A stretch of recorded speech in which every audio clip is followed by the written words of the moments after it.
Hi, and welcome to today's Engaging for Missouri webinar. I'm Alice Roach from the Division of Applied Social Sciences at the University of Missouri, and I'll be your host today.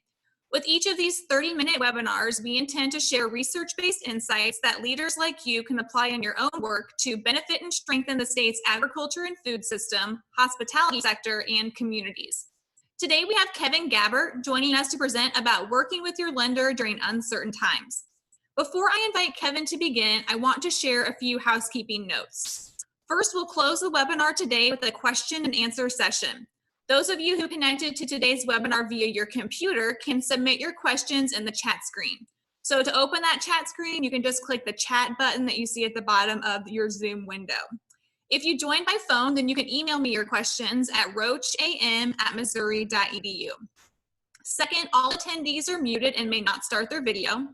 Third, if you encounter any technical difficulties, then please let me know by submitting a comment in the chat screen, or you can also send me an email at roacham@missouri.edu, and I'll do my best to help you troubleshoot.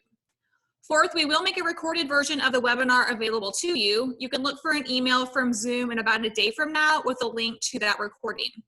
Additionally, you can find an archive of our past Engaging for Missouri webinars on YouTube. So now we'll transition to the topic of today's webinar, which is titled Working with Your Lender During Uncertain Times. Again, presenting on this topic is Kevin Gabbert, who's a Vice President of Commercial Farmers and Agribusiness with FCS Financial.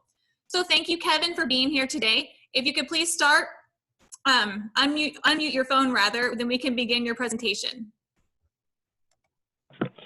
Good morning. Thank you, Alice. Good morning, everyone. Hope you had a good weekend, staying safe, and adjusting to what seems to be the new normal here for a few more weeks at least. Interestingly enough, I presented on this topic back in 2009 after or in the midst of the financial crisis, and so it seems like everything cycles. We are fortunate in agriculture to be an essential industry, and so we do have less impact than some industries simply from the standpoint that everyone needs to eat. And I did see a statistic over the weekend that 90% of the household food products are being purchased from a grocery store in this environment, and that is a change from 48% in what has become our normal society. So certainly a lot of changes in what's going on out there, some real stressors in the supply chain, and just a lot of uncertainty. On the screen are the topics I want to touch on today, and we'll move through this rather quickly, but I do think it is an important discussion, and so look forward to the questions at the end. We'll start by talking about building relationships. I have a customer who often says, if you don't have the capital or the line of credit you need, you don't have a business. And there's a lot of truth to that. And ultimately, like many businesses, lending money and borrowing money is really a relationship type business. Some suggestions or ideas just to focus on building that relationship, is to spend the time you need to help your lender truly understand your business. It's critical that the lender has a perspective on your business, and if possible, invite the lender to visit your farm. One of my mentors early in my career suggested that you always want to be able to see what you're lending on, and it just provides so much perspective for the lender to actually be on site and see the business. And then when you're having that discussion, either over the phone or in the office later, that reference point is very valuable. We often suggest to use your lender as a resource for more than just capital. Your lender has the opportunity to see a number of operations and different ways of making things work. So it's always a good idea to bounce ideas off your lender. And perhaps they can provide additional insight or suggestions on how to approach a problem. Another area that I think is important is just learning what you can about your lender's business and how it works. understanding how the loan approval process works with your lender. What are the key things that your lender is looking for can just help you be in a better position to communicate with that lender. And lastly, be the customer that your lender looks forward to working with.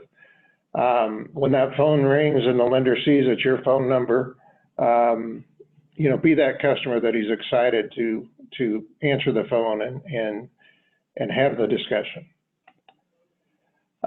Elevate communication. I recently saw this quote and I thought it fit very well here. Bad news sells better early.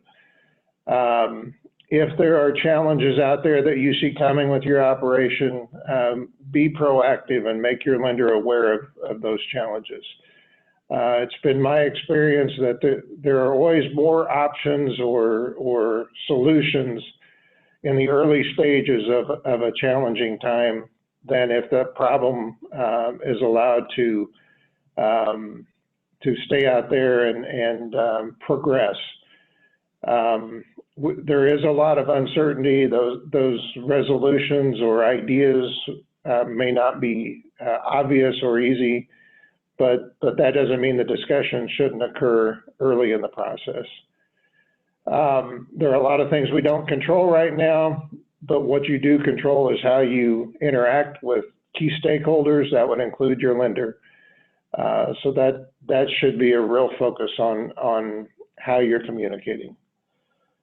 And lastly, in this area, lenders typically have an awareness that there may be issues out there. They know what's going on in the industry or with a given enterprise.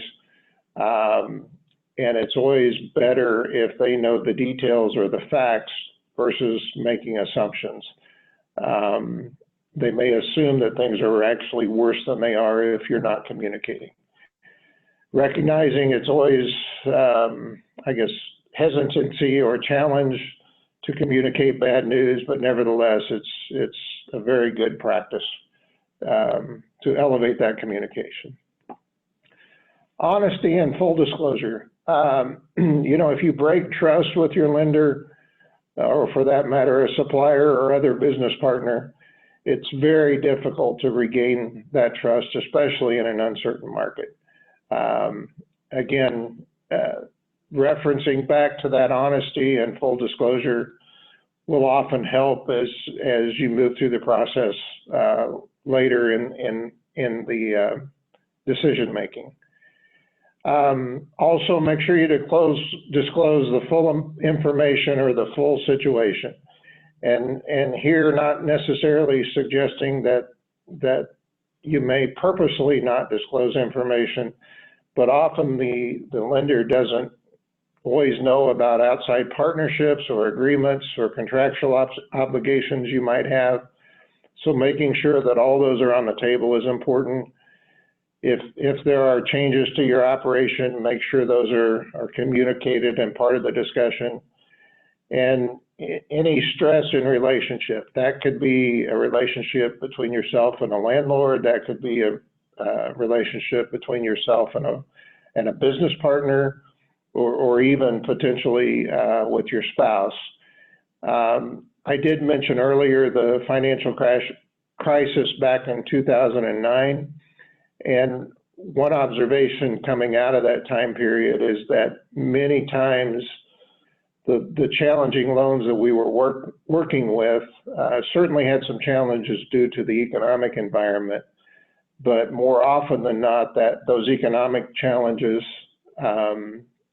highlighted or increased the level of relationship stress, and that was often the bigger problem to resolve. So be upfront with those issues and full disclosure. Lastly, in this area, know the terms of your loan contract. Are there loan covenants or agreements in your contract that you need to be aware of, or that potentially in this environment, perhaps some of those loan covenants might have been triggered. So know what's in your loan agreement or your loan covenant. Next area is know your business. Know what your financial statements tell your lender. oftentimes in a lending relationship, your relationship is maybe with your loan officer, but many times there are a number of people involved in the decision-making process. And if there's not a personal relationship with those people, really your financial statements are kind of your calling card. They tell the story. So it's important that you understand what those financial statements tell. You know, what are the key trends in those statements? You know, has the business been profitable? Has it been building working capital, or has cash flow been a challenge? Know both the problem areas as well as the bright spots. Be ready to highlight the bright spots, but certainly acknowledge the problem areas and be prepared to communicate solutions around those problem areas. In this environment, it's very difficult to know what things look like 3 months or 6 months or 9 months down the road, but it is important to think through the potential consequences of the environment we're in. And what does that mean, and perhaps what solutions do you need to be thinking about, or adjustments to your business do you need to think about? Understanding your risk-bearing capacity. You know, there is more risk right now. It goes without saying, uncertainty breeds risk. So be careful about overextending in areas or taking additional risk beyond what your business can withstand. Working capital, cash is king. If you have working capital in your business, you control your business. If you don't have working capital, you're really turning control of that business often over to your lender, because without working capital, it's very difficult to cash flow your operation. So maintaining or building working capital is important. Sometimes you can regain working capital through a debt restructure if it has slipped away, but it is critical to have working capital in this environment. And lastly, in this area is understanding your counterparty risk. Counterparties are simply people that you're doing business with, that you have a contractual arrangement with. That might be the grain elevator where you sell your crops. That might be the packer where you're selling your cattle. And anytime you are in a business relationship, you have counterparty risk. So you want to make sure you're doing business with financially sound counterparties, and especially if you're asking them to perhaps hold a check over a period of time before they pay you, or you're paying for product but not taking delivery, then the financial strength of those counterparties becomes very important. Keep an open mind. Be open to new ideas. Sometimes we get stuck in a rut. We can only see things one way. And in an environment like this, seeking input from other sources, that could be your lender, that could be other industry professionals, just not only seeking that input, but being willing to think about it in a different perspective is important. Give their ideas or suggestions some thoughtful consideration. That doesn't mean you have to act on them, but at least be open to thinking about them. I have the opportunity to work with a lot of very successful entrepreneurs across the state. I always enjoy their stories of how they built their business, and more often than not, where they found real success was not where they started out from a business perspective, but due to often adversity or sometimes just opportunity presenting itself, they altered their business in a significant way, and that ultimately became a very successful strategy. So this type of environment often brings change, and so be open-minded around that. Developing a plan. Important to engage outside resources. does a couple things for you. It helps you identify blind spots that you may have. Also brings third-party validation. So if you can find someone who has credibility with your lender that helps you with your plan, that can certainly help you move through the process. Also, by you developing a plan and presenting that to your lender, you're controlling the message. You're communicating what you want to communicate. Keep in mind what's in it for the lender. The lender has a business to run also, and your plan needs to consider not only what you're trying to accomplish with your business, but does it fit with the lender's objectives? The reality in a difficult environment, to improve your situation, there's really three options. One is increase revenue, one is reduce expenses, or lastly, bringing in equity from other sources. There's a variety of ways you can do those things, but those are really the three key areas that you have to focus on to make adjustments to your business. Keep it realistic. Too often, plans might forecast prices or production at levels that haven't historically occurred. So if we're gonna put a plan together, we want it to work, and it needs to be realistic. Lastly, in this area is think about a plan B. What if this initial plan doesn't work? What alternatives do I have? And think through those as well, and be ready to present those. Timely follow through. Once you have a plan, it's important to establish realistic milestones. Milestones simply being by what date are certain parts of the plan going to be executed. Communicate with your lender the progress in executing your plan. Be proactive and reach out to your lender periodically. Be willing to adjust your plan as needed, and by doing those things, you're going to build credibility with your lender and those at the bank or the institution that you're borrowing money from. Lastly, understanding your lender's business. Successful resolution is typically in everyone's best interest. Your lender has a vested interest in seeing you be successful, and so they're typically going to be open to a good plan that shows that outcome. I often tell the loan officers that work with me that they are the advocate of their customers, and we can always be a better advocate if we have your help in knowing the details of your plan, knowing the strengths and weaknesses, and so forth. So again, that communication is important in helping the loan officer be your advocate. Be realistic with your expectations regarding the bank options. A bank or a lender can provide some relief often through debt restructures or payment deferrals, but the reality is that may not fix the core problem. So if there aren't adequate earnings or if there's too much debt, those remedies may buy time, but they don't necessarily fix the problem. So be realistic about what the real problem is. And remember, the bank is also running a business. They have performance measures to meet, typically a board that provides oversight, and they also have regulators. So there are some things that a bank simply can't do.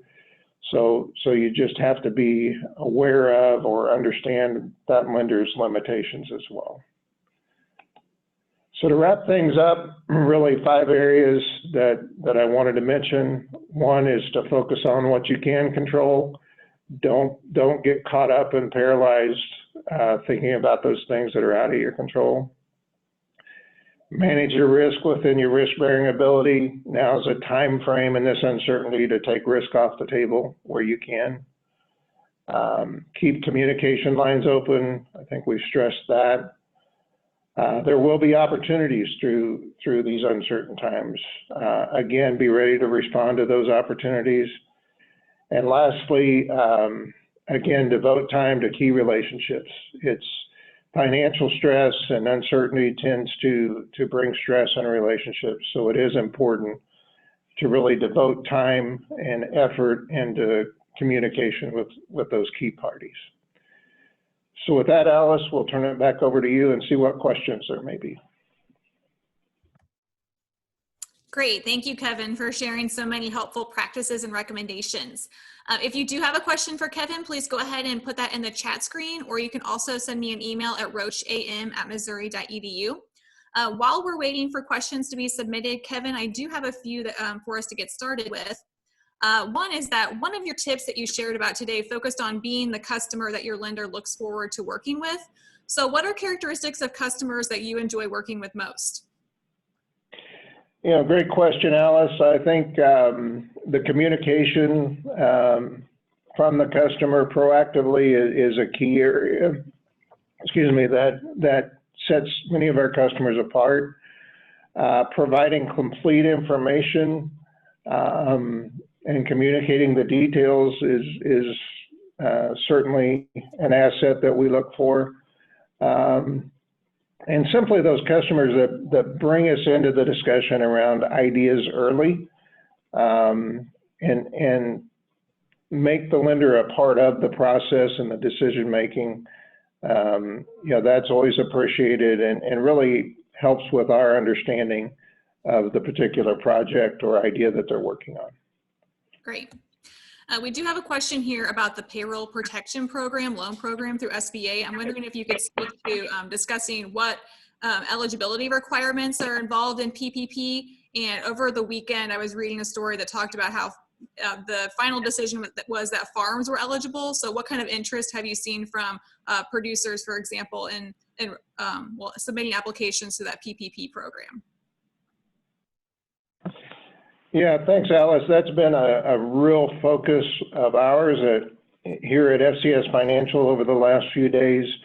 It has been a challenge, as it's not that unusual. The government puts out a program without necessarily all the details being finalized and ready to go. There is a great deal of information out on SBA's website as well as the U.S. Treasury. In general, farmers are eligible. Right now, as we understand it, entities are eligible through the current program, and there will be a program that comes out on the 10th for sole proprietors. The program allows for some reimbursement. I believe it's up to eight weeks worth of payroll. The payroll needs to be to W-2 employees, not 1099 employees. So for many farmers, that may be a challenge if they're hiring or paying folks as independent contractors. There are some requirements that on the backside, the farmer will have to prove, or agribusiness will have to prove, that they did use those funds to pay the expenses that they're allocated for. And it's our understanding that if they can prove that out and meet the eligibility requirements, then those loans will ultimately be forgiven through the SBA program. So it ultimately becomes a grant as long as those conditions are met. I would encourage everyone to work with their lender and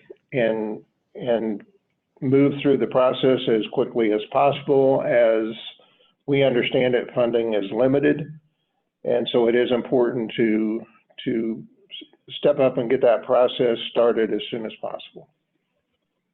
Great, thank you for that. Also in your presentation, you mentioned how working capital is critically important because it helps businesses to better weather crises like the one we're in right now. So what's the state of working capital on farms now, and what strategies do you have to recommend to producers or even agribusinesses to improve their working capital positions? Yeah, so the last few years have been challenging for many farmers from a profitability standpoint. One of the best ways to build working capital is through retaining earnings. So certainly working capital is not necessarily where we would like to see it or where it once was at the farm gate.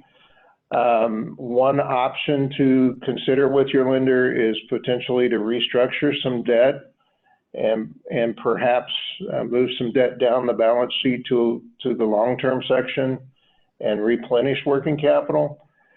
Again, that certainly helps structure the business correctly, but ultimately moving debt on the balance sheet does not necessarily change, I guess, the profitability of that business. So while it's a good strategy to consider, it may not be ultimately the solution that the business or the farm needs to look at to improve earnings. Okay. So how do you anticipate the current circumstances potentially affecting the farmland market? Is it possible that we may see more owners putting some of their parcels of land on the market to generate funds? Certainly possible, Alice. I did communicate by email this weekend with a realtor that I've worked with quite a bit in the past. He indicated that if anything, the last few weeks he's seen interest in especially cropland increase and the market strengthen, and that's primarily being driven by investors who are, I think, looking for alternatives with all the volatility in the stock market. Not sure, if that interest will hold, but I think certainly in the short run, it seems that the land market is staying strong. As most are aware, interest rates have gone down, and that typically supports the land market. Having said all that, farmers still tend to be the biggest buyers of farmland, and as earnings are challenged on the farm, that could have a negative impact toward farm values. So, like many things right now, a lot of uncertainties, but there are some bright spots out there with the level of interest that we're seeing from the investment side of things. Sure. We do have a question here about whether you have any specific advice to cattle producers to help protect them from risk. Yeah, the cattle industry is really been hard hit, or cattle prices have been hard hit the last few weeks. Typically beef, one of the major outlets for beef is through the restaurant industry. And as more people are eating at home, I don't think beef is maybe maintaining the same market share. I think longer term there can be some positives there, but it's going to take some time to see some normalization. I think just staying the course and looking down the road is I guess the best strategy that I could put out there right now. Great. We have time for one more question. And so I'd like to ask you, an event like the coronavirus is sort of a black swan event. It's really kind of hard to predict when these types of events will happen and the widespread impacts that they'll have. So what can we in agriculture learn from uncertain events like this one in order to be better prepared should something like this happen again in the future? That's a great question, and I think really two things come to mind. We do have tools within agriculture for many of our products to put floors under the prices that we hope to sell our products for, and so better utilizing some of those risk management tools, whether that's hedging or options or other strategies, I think is important. It really goes back to understanding your risk-bearing capacity and making sure that when the next black swan event comes along, that it doesn't put you out of business. I think secondly, I would go back to the working capital discussion. having access to adequate working capital really provides the time you need to work through this type of event, and just not overextending or over leveraging your operation to the point that a downturn like we're experiencing, or the uncertainty we're experiencing, doesn't put you out of business in the short run. I did see some forecasts that are forecasting potentially a very strong recovery once we get past this. I hope that's accurate and that this is short-lived. But I think, again, putting a floor under prices to protect the losses, and then the working capital would be two key areas to focus on. Great ideas. Thanks, Kevin. Thank you so much for sharing today's webinar presentation, and thank you to our audience too. When you exit Zoom, you'll have a post-webinar survey load in your browser. If you could please consider responding to that survey, we'll use the results to improve the webinar experience and also brainstorm future webinar topics. Again, you should receive a recorded version of today's webinar via email within about a day from now. On Wednesday, we'll be back with our next Engaging for Missouri webinar. Dr. Joanna Reed Adams will share a webinar presentation focused on crisis leadership. So thank you again for joining us, and have a great day. Thank you, Kevin. Thank you.